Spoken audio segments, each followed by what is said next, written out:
સરકારી લાભ કે સરપંચની મહેરબાની, ગરીબ પર લાભાર્થીને જાનથી મારી નાખવાની ધમકી, ડુંગરા ગ્રામ પંચાયતમાં સત્તાનો ખુલ્લો દુરુપયોગ। સંજેલી તાલુકાના ડુંગરા ગ્રુપ ગ્રામ પંચાયતના હાલના સરપંચ વિનોદભાઈ કામોલ સામે ગંભીર આક્ષેપો સામે આવ્યા છે।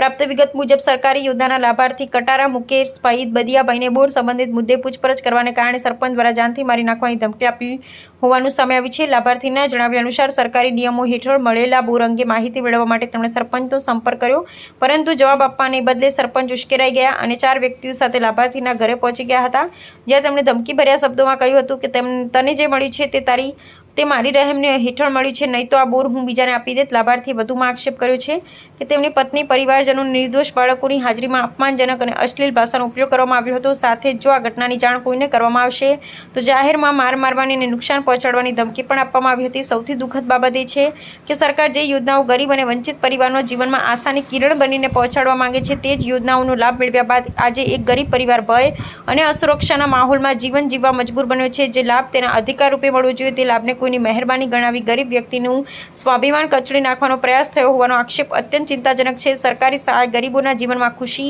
અને રાહત લાવવા માટે હોય છે, ડર અને ધમકી માટે નહીં। જો ખરેખર એક ગરીબ લાભાર્થી પોતાના હક વિશે પૂછવા બદલ ધમકીઓ સાંભળવી પડે તો તે માત્ર એક પરિવારનું નહીં પરંતુ સમગ્ર લોકશાહી કલ્યાણકારી વ્યવસ્થાનું દુઃખદ ચિત્ર છે। લાભાર્થીએ પોતાની અને પોતાના પરિવારની સુરક્ષા માટે તંત્ર સમક્ષ રજૂઆત કરી છે। તેમણે સ્પષ્ટ જણાવ્યું છે કે ભવિષ્યમાં તેમને કે તેમના પરિવારને કોઈપણ પ્રકારનું શારીરિક, માનસિક અથવા આર્થિક નુકસાન થાય તો તેની સંપૂર્ણ જવાબદારી સરપંચ વિનોદભાઈ કામોલની રહેશે।